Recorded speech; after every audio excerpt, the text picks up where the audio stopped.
I'm just going to forewarn the audience right now. We're going to be extra sassy tonight just because we can. Mm-hmm. But welcome, all you Biconics wrestling nerds out there, and welcome to another episode of TableForTwo+You Review, your weekly Impact Wrestling crew, here to review Impact Wrestling from Thursday, November 9th, 2023. And we are back to reviewing regular scheduled programming because we were in the UK for a bit, had a UK tour. We had a UK pay-per-view in Turning Point, which was the last time we were together to talk about Impact. But now we're back in the States and we are making our way to Final Resolution in December. And of course, the first TNA branded pay-per-view of Hard to Kill in January. I am your host, Mikey. Joined with me as always this week is going to be my lovely co-host, Will. Both of us are rocking our bandanas tonight because we're feeling extra. It's great. Will, how are you tonight, my friend? I'm good. I'm excited about this episode. It was a really good episode. This was actually a really fun one. I Mhm. agree with you. This is definitely fun. Unfortunately, we are missing our other co-host, Andrew, tonight. He had other obligations, but I'm pretty sure he's going to let us know how he felt about the episode. And honestly, I am excited to have him back because next week we'll get to next week's card during our bumper section, but Lord have mercy, next week's card is also very stacked. Mm-hmm. So some initial thoughts on paper, I was just like, you know what? This is going to be a pretty good show. I like what we're being advertised so far. And actually, this was a pretty solid show. I was just like, post Bound for Glory and Turning Point, I thought this was a lot. Most of the stuff I actually really like, except for one part. And we're going to talk about it when we get there. But let's just jump straight into it. So we actually get a quick recap of Turning Point. So everything that went down in the UK. We got a little video package with that. And then we open up this week with a knockouts match. So the women are starting off the show where we have Tasha Steelz taking on Deonna Purrazzo. This match obviously is happening because of what went down. Oh, okay. So I say what went down at Bound for Glory, but it's more like what went down before Bound for Glory aired because the Knockouts tag team match was pre-recorded but didn't make it on the main show, was released as a digital exclusive. And in that match, there was some miscommunication and Tasha knocked out Deonna, which allowed MK Ultra to retain the titles. So that's why this match is happening. So happy that Tasha Steelz is back in Impact. And really, Will, this was your first real introduction to Tasha and what she can do. Because last time we saw Tasha in a match, it was part of the 1000th episode with all the ladies. And this is more one-on-one. So immediately, I'm happy my Boricua badass is back. I love her so much. Deonna is also really great.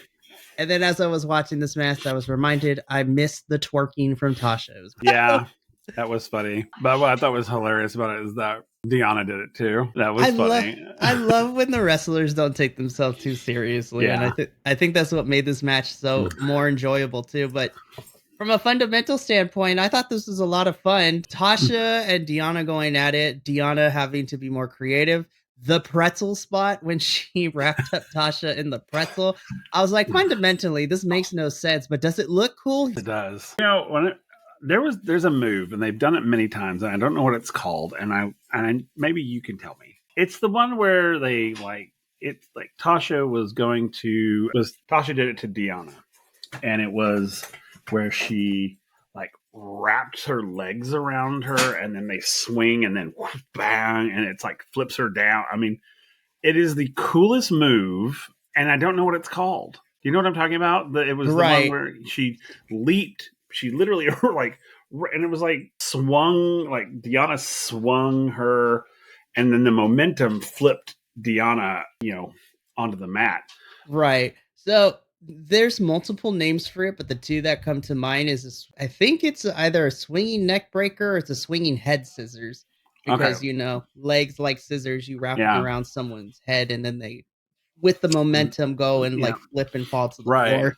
Well, my whole point is it was badass. I was like, holy crap! I was like, good Lord, and because it's so fast and it feels so impactful. Excuse the pun. But it just, I mean, the energy of it was just like I was like, wow, okay, all right, okay. And so I thought the two were very evenly matched. I thought that the match could have gone either way. I was actually very surprised that it went the way it did because, Deanna is so powerful that I thought it might overpower Tasha, but it didn't. And she held her own. It was like hit to hit. And I literally, and there was that one moment, the seesaw moment, which just made me laugh. I laughed so hard. They were one on one, then they would roll over to the other one. And it was like, it's just like, I think they did it like 4 or 5 times. And I was laughing so hard, and then the twerking happened, and then Deanna twerked to and it was so fun. It was such a good match. And then, like I said, I was very surprised by the outcome. I thought for sure that Deanna was going to win this but then again, like I said, as I was watching it, it kind of could have gone either way because I thought that, like I said, they were both evenly matched. Neither of them were more powerful than the other. They each had their own great sort of moves and signature moves, and they kind of knew it. It's like they felt like they knew each other's stuff, so they could counter each other. And then there was the surprise would happen. A surprise hit would happen, and then it was really good. I really enjoyed it, and I thought it was such a strong opener for this episode. It definitely was. And I also appreciate that it took Tasha 2 cutters in order to keep Deanna down too, which makes Deanna still look powerful because you're going to need to do a lot in order to keep Deanna down and get the pin on her. I am surprised that Tasha won, but now that I think about it, it makes sense because Tasha is coming back. In Impact, you want her to get a win. I don't think that we're done between these two because, well, who knows? Because this match happened. Because honestly, what happened at Turning Point, I think Deanna's going to be kind of busy with Gail for a little bit. That's true. I'm hoping Gail is willing to do a match, even though she's retired. Like Deanna versus her, either at Final Resolution or Hard to Kill, would be amazing. That would be awesome. So from this match, we jump into our first backstage segment where we get this promo from Alex Shelley, talking about Jonathan Gresham. And this is where I kind of started getting confused a little bit.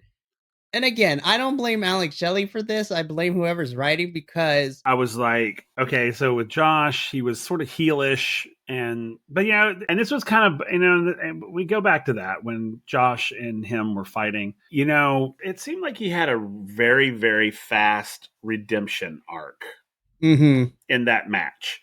It's like, I'm here to wipe the floor with you because I need to prove myself, and blah, went full heel, and then fought Josh, and at the end of that match, he was suddenly like a good guy again. So I guess I can see why this one, but the transition happened so quickly. Gresham, I was like, why? It's like, Gresham's great, but sure. I didn't understand.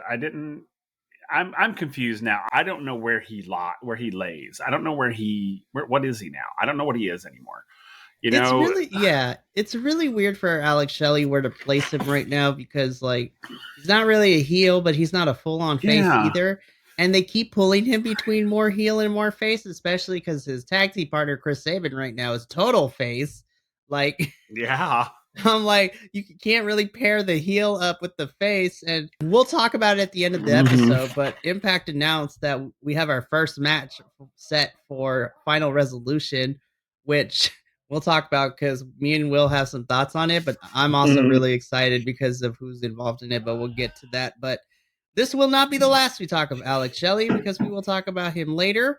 But then we get a quick recap of the Rascals versus ABC tag team match at Bound for Glory, in which the spray paint backfired on the Rascals, and ABC ended up picking up the win and becoming your new Impact Tag Team Champions, which then jumps into a backstage segment where ABC is talking, and then general manager, if you will, or deputy security is what he's calling himself, Santino Marella, which I love, comes up to talking to ABC.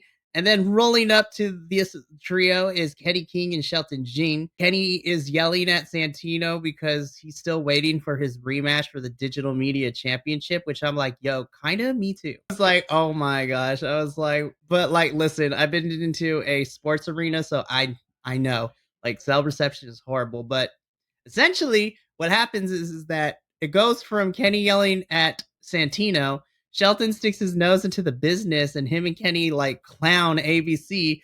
ABC is ready to fight them in the hallway. So Santino sets up a tag team championship match for next week.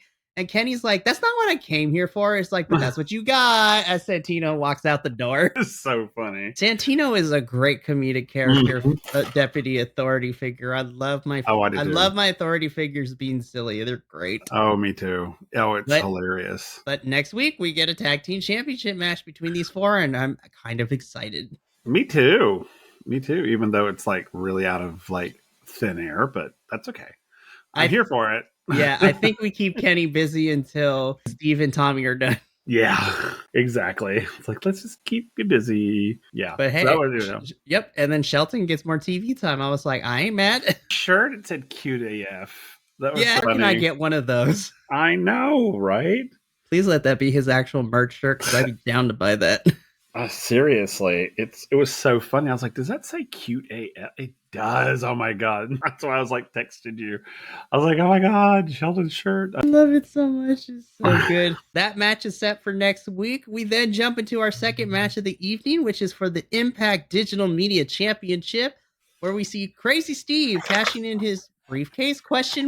Taking on Tommy Dreamer, the champion, in this match. So first and foremost, I always say this: Crazy Steve's entrance has become one of my favorite things right now in Impact. I love the craziness in it.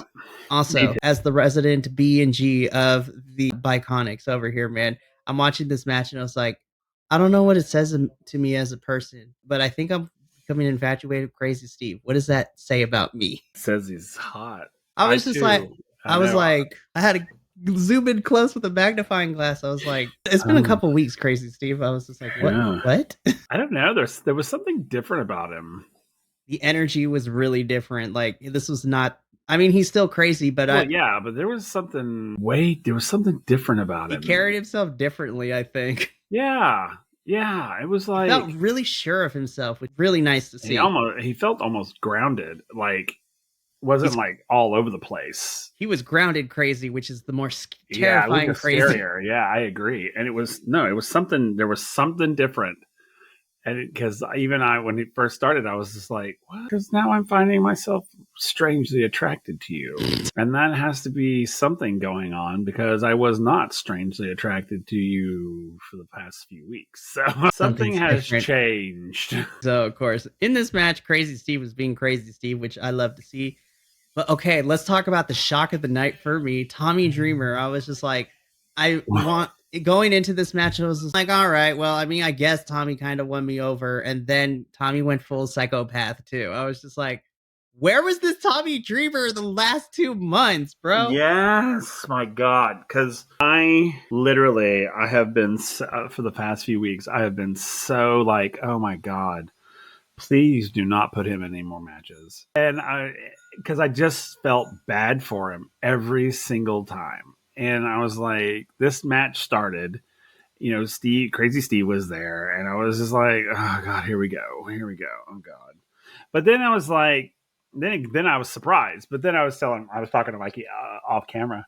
I was like, at the gauntlet, when Dreamer came in and attacked Crazy Steve, there was something different about him. And I was like, and then I put that seed of, oh my God, in your brains. But I was like, at the gauntlet, that was a different Tommy Dreamer than the one we've seen prior. And so I was like, weird. And then this match happened, and I was like, this is a different Tommy Dreamer than what we've had in the past.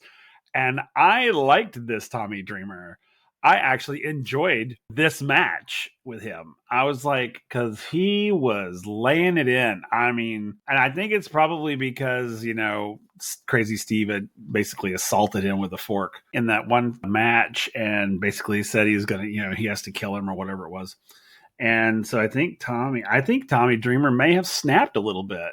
So let's talk about that finishing sequence since we're talking about. I love how in professional wrestling we could just casually talk about someone being murdered by a fork. It's a common thing that happens in professional wrestling, which I love to see. But okay, so Crazy Steve pulls out the fork from the briefcase, which I hope he keeps some sort of briefcase iteration. I want him to pull out forks from cases. It's hilarious to see. I love it. But he goes and tries to stab Tommy Dreamer again with the fork because prior to this, Crazy Steve stabbed Tommy Dreamer in the back with the fork. It doesn't work, and Tommy just snaps. Like there is no lead up, there's no build up. He just snaps because he's angry, he's upset. He didn't forget what Crazy Steve did to him by stabbing him in the back with the fork. So what does Tommy Dreamer do? Crazy Steve is busted open a little bit here, and so Tommy Dreamer grabs that fork and he stabs Crazy Steve, which causes the ref to call for a DQ bell. And then Tommy Dreamer post match grabs Crazy Steve. He's bleeding from the forehead. It takes the fork and starts stabbing it in the forehead. I was like, again, I don't know what it says about me as a person, but I love me some violent wrestling. This was violent in the best way possible. I'm like, I love this. It's great.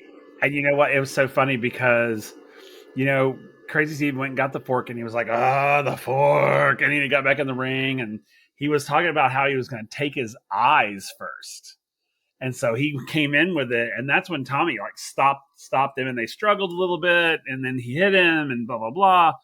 And then, Crazy Steve came in again. And this time, and this is when I knew it was going to get good because Tommy Dreamer bit his arm. That was, I was like, what? He was eating Crazy Steve's arm like it was a thigh at Popeyes. Like, seriously. What is happening?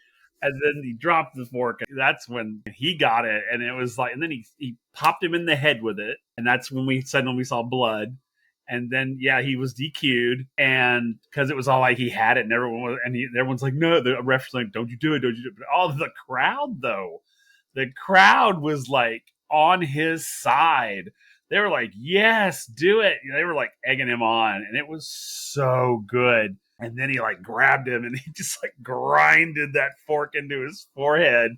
And then Crazy Steve broke loose and ran away laughing. Ha ha ha ha ha. And you just see, Dreamer just puts it in his mouth. Exactly. That final shot of Tommy Dreamer just looking deranged and Crazy Steve just maniacally laughing like the Joker-esque kind of basically.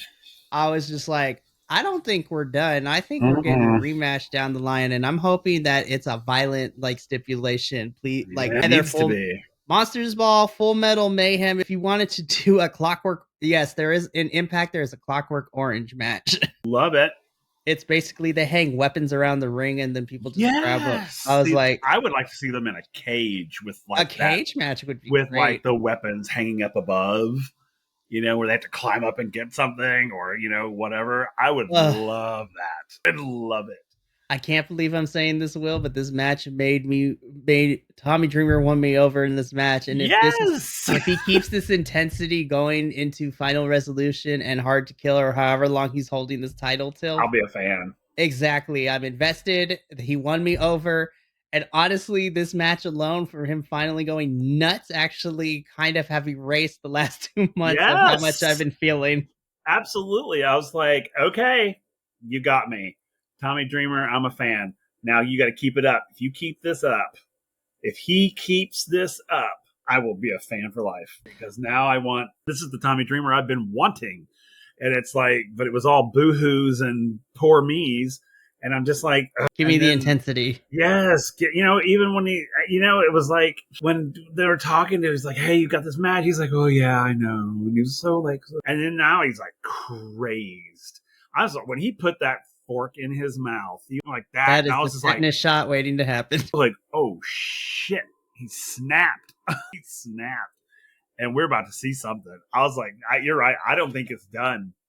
I think now I kind of don't want it to be one and done now. I want to see more. Yeah, me too. I want to see it. And like you said, in a cage. I don't give a shit. But it's got to be some sort of crazy stipulation because that's the only way these two are going to hash out these crazy differences they got going on. Devil's Playground or something, whatever, but it needs to be man. violent. It needs to be violent.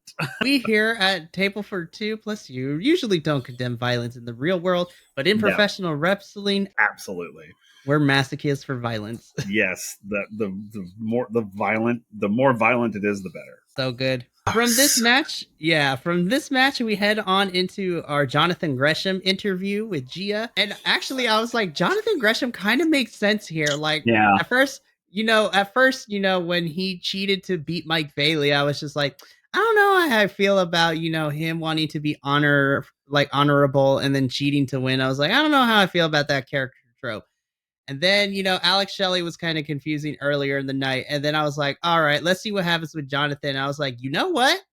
Jonathan's actually kind of making sense right now for me. And I was just like, that's crazy. Yeah.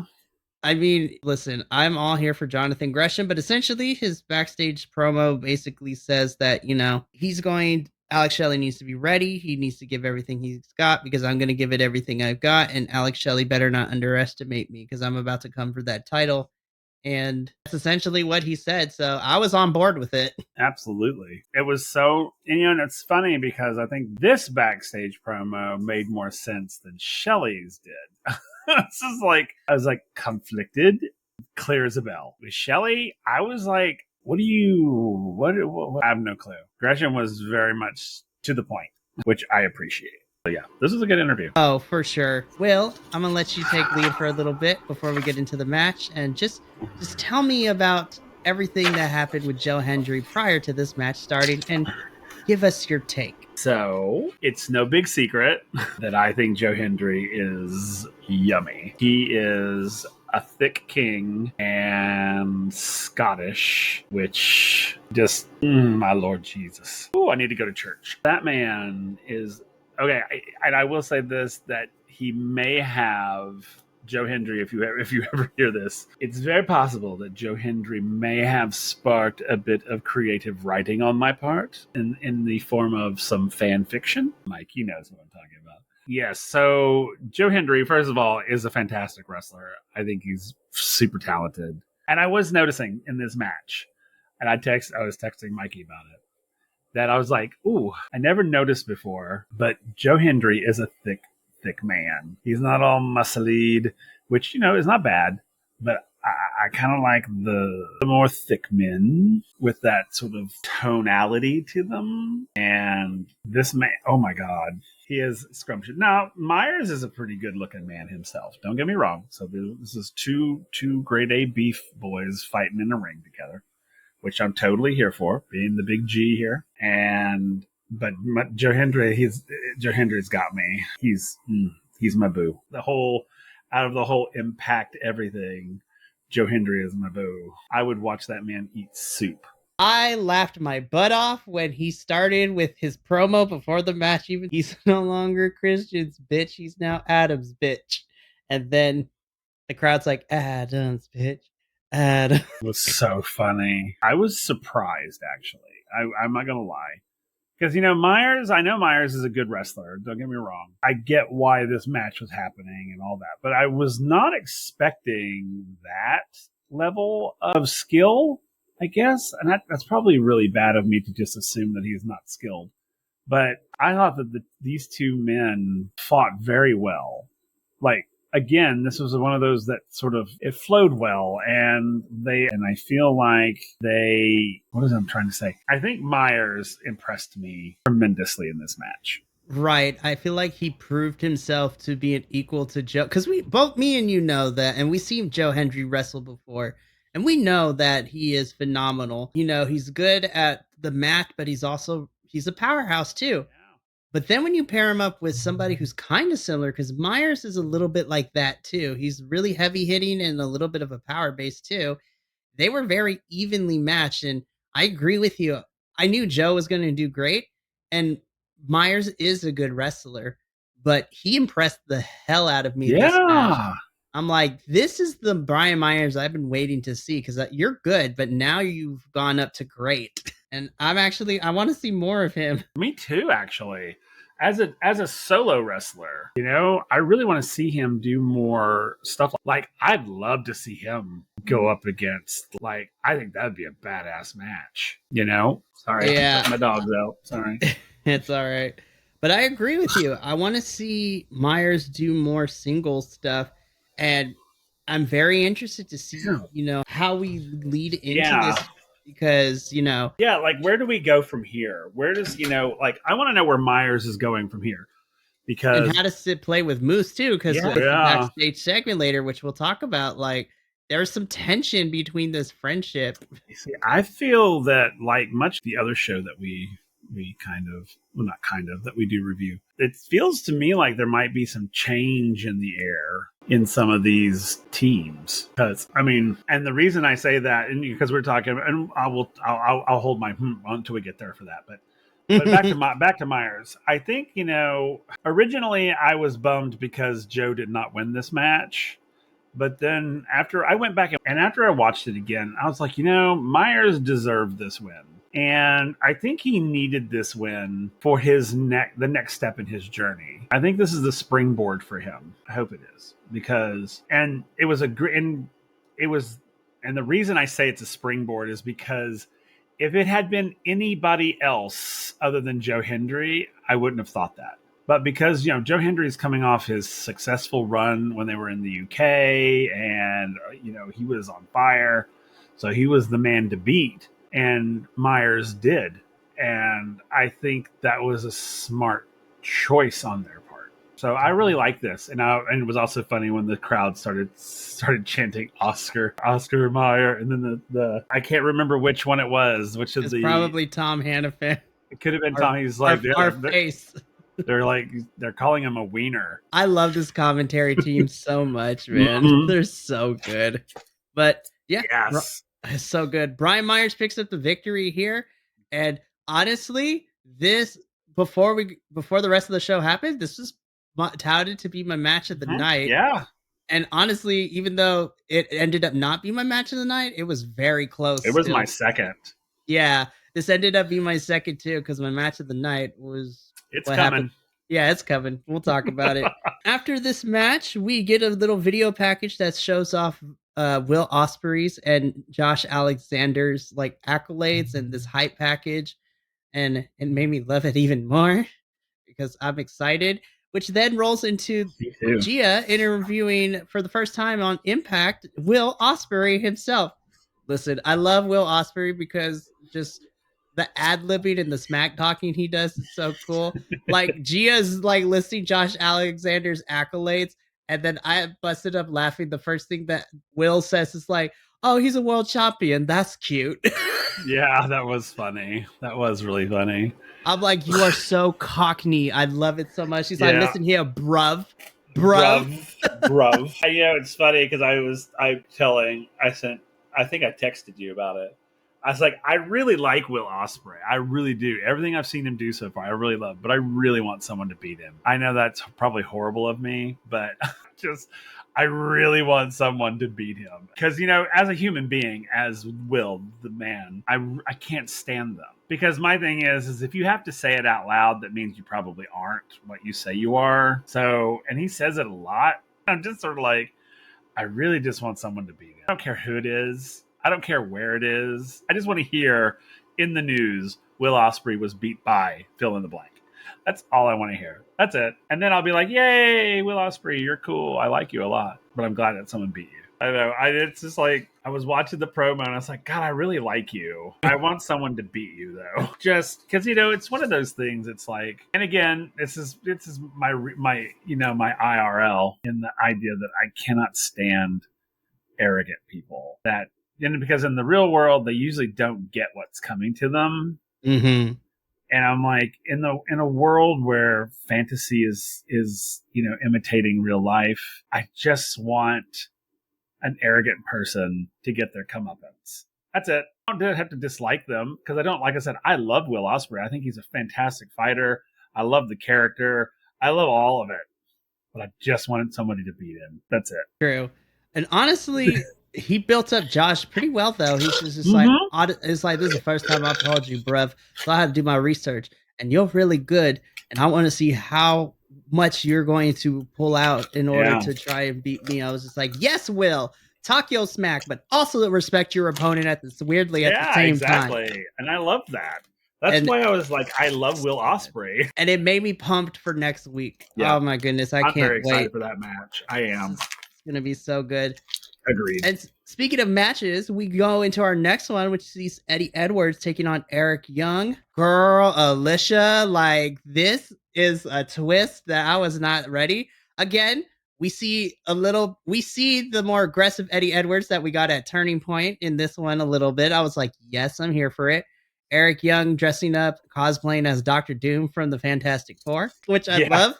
I know. The match itself was fun. It did what it needed to, but the ending, though, is what really matters. So Eddie tries to hit Eric Young with the chair, right? And so as the ref is distracted trying to get the chair out of Eddie's hands, Alicia comes over on top of the ring apron and is trying to hit Eric Young with the kendo stick. Eric ducks out of the way, and Alicia ends up hitting her husband. He goes down, which allows Eric Young to hit the finisher and pick up the victory here. I'm like, ooh, Alicia, girl. I said it from the beginning because it happened during the whole him and Frankie thing because she was stirring that shit pot. It was fun. So now, okay, let's talk about this now. So this is where we get the backstage segment. So we have Brian Myers walking down the stairs, and he meets up with Moose. And so they go a little bit back and forth because Brian Myers is kind of upset that Moose wasn't out there to back him up. And then Moose plays it off as like, bro, you didn't need me. You won. And so then Brian's quick to forgive. And then he's like, you have this briefcase. Like, it's a good shot. And then my boy Keith comes in and he's ready to fight everybody. I was like, yes, I love a man that wants to fight everybody. Yep. But essentially, he's just like, I don't care who it is. It's either you, Moose, or it's you, Brian. Like, I want to fight somebody. And Moose says, I'll take you on. And that sets up a match for next week. Heath is going to be taking on Moose. Yes. See, this is my thing that the Moose and Myers is the paint's starting to peel. And I think it's because, and I hope this is what it is. I hope it's because Moose has been so focused on a championship title challenge that he has lost focus on their tag team. So I think that there might be some honeymoon issues going on. Like, kind of hope that. So what I'm saying here is I'm kind of hoping that they've got bigger plans for Myers and that they're going to push him into a title run, maybe. I would love to see him in a title picture at some point. Me too. Like, seriously. And the wheels are in motion because, to kill, there are so many fun stories that have begun to be planted because of this episode. And yeah, but for right now, Moose is going to be taking on Heath, and then we'll just have to follow to see where the story goes. We head backstage where Gia officially interviews the new signee to Impact Wrestling, Miss Sunny Kiss. Listen, I love Sunny so much. She is so great. And for the wrestling audience, in case you might be wondering, but Sunny looks like a man. Well, yes, but Sunny Kiss uses she pronouns because she is transitioning. And so that is what she would like to be used. So we are going to refer to Sunny Kiss using those pronouns because we believe in being respectful here. Yep. But get a girl. Yes. I've been a big fan of Sunny. I've loved her so much, like from Lucha Underground to AEW. Like, she is my girl on top with Trinity and the rest of the Knockouts division. But Gia interviews Sunny. Sunny is saying, she's sad that she didn't win the gauntlet, but you know what? It's one opportunity and she's here to make more. And then Trinity, being the awesome girlfriend she is, she welcomes Sunny.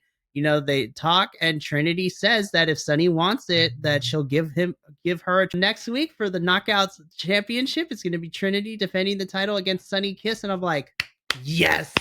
I was like, I didn't think we were going to get it so soon, but yes. That's going to be so good. And I love it because, she was talking to Gia, and I love the fact that she was so respectful towards Trinity, and then I love that Trinity just comes in and she's like, girl, I heard what you were saying. It's like, I'm here for it. You want to do that? That'll be fun, basically. And I was just like, I love how so laid back and nonchalant it is. It's not all vicious. And this is what I love about Trinity is she's so like wholesome to a point, and she's so nice, and she's so she really kind of like thinks about other people. And then, of course, you cross her, she'll shank you. I just love her so much. And she's like my absolute favorite female wrestler right now, because I just freaking love her. And she has a kick-ass like intro song. Every time it comes on, I sing with it. I'm not going to lie, I do. The T. I'm like, yeah, I'm here for it. And I think, yeah, Sunny Kiss is fantastic. I loved her in the Gauntlet. She was so much fun in the Gauntlet. Her and Bully Ray had one of my favorite spots. Oh my God, it was so fun. I did too. That was one of my favorite highlights of that match, was hers and Bully Ray's dance off. I was like, oh my God. The fact that Bully Ray was doing a dance off in all was hilarious. But yeah, I'm super excited for this match. I think it'll be fun. It is. And you know what, Will? Up to this point, I was just like, yo, Impact has been killing it. This is actually a really good episode. And everything has been working to me. Tommy Dreamer won me over, which I didn't think was going to happen. Like, Brian Myers and Joe Hendry put on a classic. Like, that match was great. Will Ospreay won me over. He was talking smack, but also supporting his opponent next week, which was crazy to me. Sunny Kiss and Trinity, everything was working well. And then we got the only thing I hated about this episode, because this did not need to be here. This was a tag team match which had Dirty Dango and Oleg Brutus taking on the Job Squad with the local talent of Nick Diamond and Storm Grayson. Dirty Dango and Oleg Brutus hit a couple moves and won. That's literally all I have. This match made no sense. I don't know why it was here. It didn't need to be here. If it wasn't here, we wouldn't have missed it at all. It literally brought the night down. It was on such a high because, the matches prior and even the backstage stuff for this episode was pretty damn good. And then this match happened. And the whole time it was happening, I was like scratching my head, and I was just like, why is this happening? Like, it literally didn't like push a story anywhere. I mean, literally, we got nothing out of it. And it was so short that I didn't have time to like actually get into it. Not that I really wanted to, but it was just like, I don't know. I don't understand why it was there. And you're right. It was like the worst thing of the night. And I don't know if they just needed to fill a spot, or, I mean, I don't think there was any announcement that there was a match that wasn't happening tonight, but so that's what it felt like. It literally felt like, oh, we have extra time. Let's throw something in there real quick. And then the grouping of it was like so weird. And I don't even know. It was not. I don't think it was very, very good at all. I mean, it wasn't good at all. It didn't showcase anybody, set up a new story. It didn't advance or help support any stories that were going on currently. I don't know what that was all about. So yeah. Exactly. I'm just like, I have no other words to describe. So we move on because that was something. Yep. Okay, I don't know about you, Will, but honestly, this next backstage segment is probably my favorite of the night. So we start with Jordynne Grace, right? Okay, we're gonna talk about this because I was like, this. Oh my gosh. Okay, so before I go crazy, so let's walk through this. So Jordynne Grace is backstage. She's talking to the camera. She's talking about, winning the Call Your Shot gauntlet. She is talking about how nobody's going to stop her. She's making history for the Knockouts division by being the first knockout to win that match. Then Bully Ray showed shades of being a decent person. I was like, because in a weird way, like, even though it was kind of backhandy, he congratulated Jordynne for winning, and like they were going to shake hands. And then Kylan King comes in. And I'm going to be honest, now that Kylan King is a single star and she's no longer part of the coven with Taylor Wilde and she's on her own, this Kylan King is everything for me. Like, she is going to kick some ass. So she walks in and she's like, she's not even mad at, well, first she berates Jordynne, saying that you weren't the only knockout. I was part of that Final Four. And then what I loved more, I was like, okay, girls fighting, fine, whatever. The women are fighting. But no, she doesn't focus on Jordynne. She turns her attention to Bully and lays it into him. He's like, what happened to you? You're weak. I was like, that was kind of shady. But then she didn't back down. She's like, Oh, hell no. Okay. It's like, Bully, did you forget what you told me the first day I walked in? Because, fun fact, Kylan King was trained by Bully Ray at the Bully Ray's wrestling school. So that's awesome. So they're going back and forth. And then Steve Macklin comes in. And then Jordan, first of all, I love Jordan Grace the entire time. She's just like looking around like, if she had a bag of popcorn, she'd be eating this. Like, she was just there to witness all the drama happen. But Steve Macklin comes in and continues to call Bully Ray soft. And Bully Ray reminded him, I'm like, if I remember correctly, I'm the one that put you through the table during that Monsters Ball smash. So who's soft now? Essentially, oh my gosh, Will, we get this match with Kylan King and Steve Macklin versus Jordan Grace and Bully Ray next week. And I was just like, yes, this is a story that I want to see. And what I'm hoping is we get Kylan King versus Jordan at Final Resolution. That would be a match I would love to see so much. Yes. Yeah, this was Let's great. Let's gush now, because like, ooh, this hit all the right spots for me. It did. You know, they're so funny because it's and then you have Bully Ray and Macklin because they're at odds, and he's like, "Oh, I told you, he's soft." And then Bully Ray came at him too. He's like, "Oh, there you are using that word soft again." He's like, "Do I have to remind you basically of when I came in and like pushed you off that top rope onto that table?" And I was just like, "Oh my God, shots are fired! Shots are fired! Shots are fired!" It's like. And then I found out we were getting them as a tag team. I was like, oh my God. It's gonna be so good. I'm so excited. I did not know I wanted this mixed tag team match Me until I either got it. I know. I was Uh, like, this is great. And I'm not gonna lie, I'm actually starting to really like Bully Ray. this weird face run for me is just like, I'm kind of here for it. Me too. I'm just like, maybe his whole spiritual journey with PCO, maybe this like flipped him over. You know, it's like his Ebenezer Scrooge moment. I will be a good man. And yeah, because all of a sudden he's like the good guy, you know, and I'm loving it. I'm here for it. I'm absolutely here for it. And I love it. I think it's great. So excited for it. Yeah, that was really brilliant. I loved it. I'm so excited for next week. From one backstage segment to the next, this one we had the Rascals with Trey and Zachary Wentz, talking about how they don't want to bring up talking about ABC. I laughed when Zachary Wentz called them. I don't want to talk about Hey Arnold and Gerald. I was like, listen, the 90s child in me was like, oh my gosh. But essentially, what this promo did is we got our third member of the Rascals in Myron Reed. So the Rascals have always been made up of four wrestlers. So Trey, Zach, Myron, and Dez, who is now going by Wes Lee in NXT. So Wes is a Rascal. That's because him and Zach came over from Impact to NXT, and then unfortunately things happen. But you know what? So the Rascals are reunited, and essentially that's what this does. And I'm interested to see how they work as a 3-man group, because they'll be taking on Black Taurus, Juventud Guerrero, and Samurai del Sol next week. I was like, we're getting all the luchadors? Let's go. I know. You know what I mean? I'm like, is there beef between these six men? I guess I don't know. I guess I don't know the history of the Rascals versus everybody else in the Impact universe. I mean, other than the Rascals are little shits, and I mean that's probably reason enough. But it's like, but yeah, I didn't understand this one, but I'm like I said again, I'm here for it.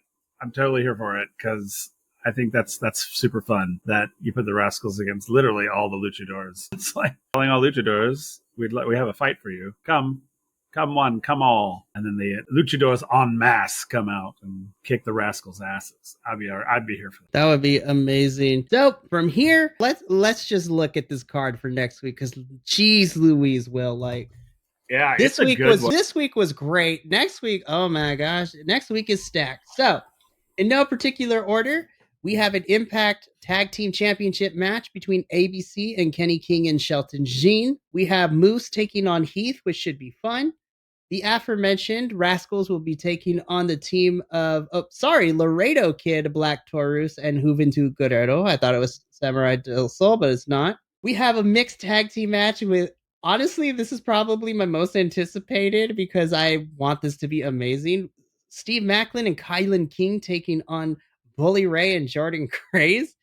Listen, so good. I want it to be so good. Whoever wins, it doesn't matter who wins. It's going to be a damn good match. Oh, it's gonna be so good. And I hope this is Kylan King's like big coming out for her because I want Yeah. her to lead her team more than Macklin. I'm Yeah. starting to slowly like Macklin again, but yeah, I'm also really slowly liking Bully Ray's face turn. Like it's crazy. I think I would like Macklin more if they would lay off the him and Bully Ray thing because it's starting to play thin now. Yeah, just a You tiny know, bit. it's like if you give Macklin something to actually believe in and like really want to strive for, then I'm here for it. But this thing with him and Bully Ray is really thinning out. For me Oh, anyway, it's oh totally thinning. yes. But anyway, yes, I'm very excited about this match. And then we have, and this is also a really good match for the Knockouts with championship. Yep. Sunny Kiss versus Trinity. What I'm sure is the main event for next week: Will Ospreay versus Josh Alexander. I'm not ready. Nope. I'm not ready either, but I think it's great. And the reason I think it's great, I think Trinity is going to win, but I think this is a good match because it gets Sunny Kiss on into the Impact world and gets her sort of like in the mix because it's great because like she came in and all of a sudden her very first match is against Trinity. That's pretty badass. That's like that is pretty badass. Even though it's a respectable fight, Right. that's I mean it could have been anybody else, and it would have been like, oh okay, well no, she's cutting her teeth on a champion, I'm and excited. Yep, because this is I am gonna be here for it. Sunny's. It's gonna be Sunny's coming out party as well. Like now that she signed to Impact, I'm really excited. Next week looks like a lot of fun. So then we head into our main event, which is for the Impact World Championship match.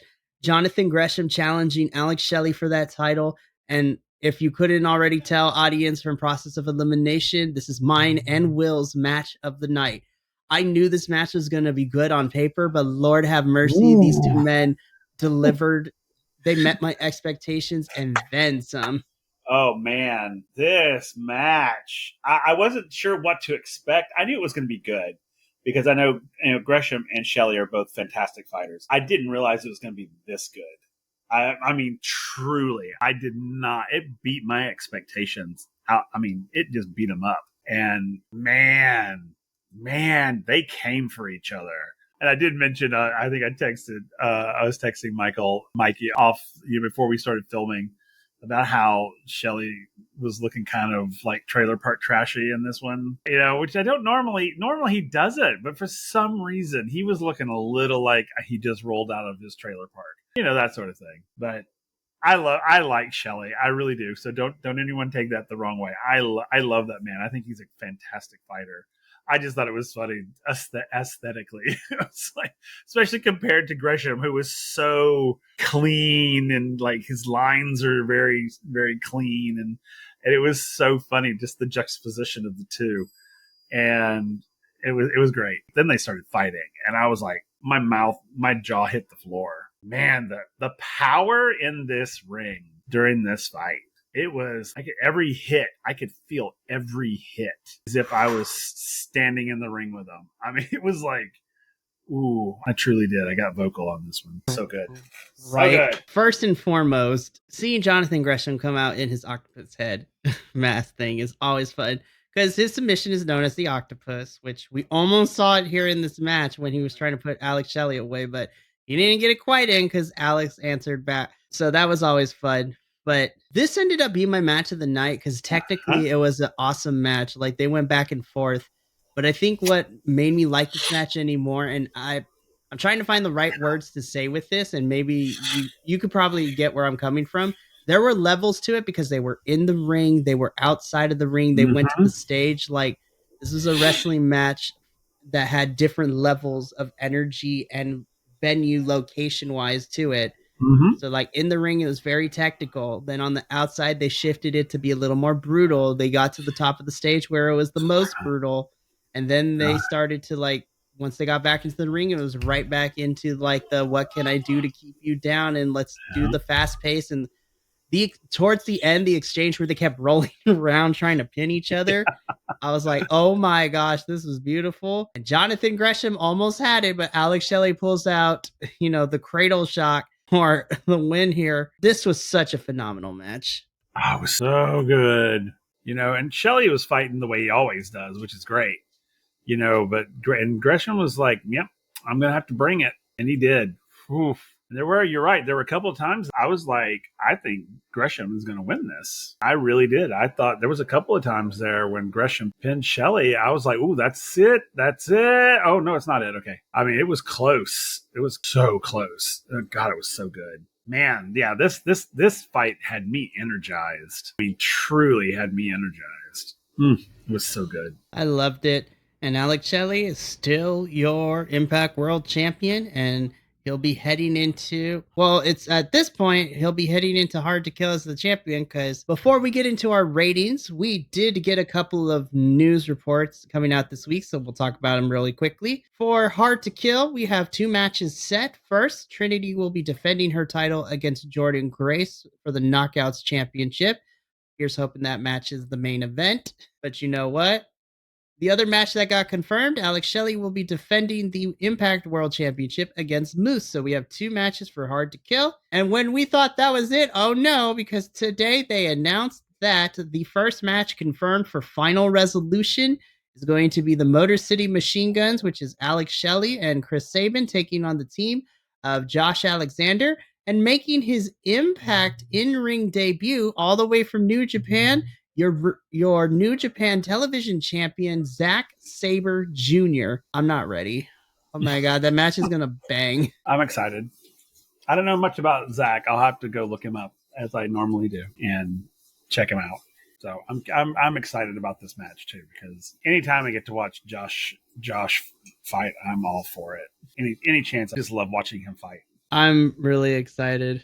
I cannot wait. It's going to be so good. Alrighty, Will. That unfortunately does bring us to an end of this week's TableForTwo+You review. So the last thing we have to do is give our final ratings. 8.5 is where I am going to go with this one. Outside of the Dirty Dangle Oleg Brutus match, I think everything else did what it needed to do, and a lot of it delivered for me. I cannot believe I'm going to say this, but again, I'm invested in Tommy Dreamer now. I want to see a rematch between him and Crazy Steve.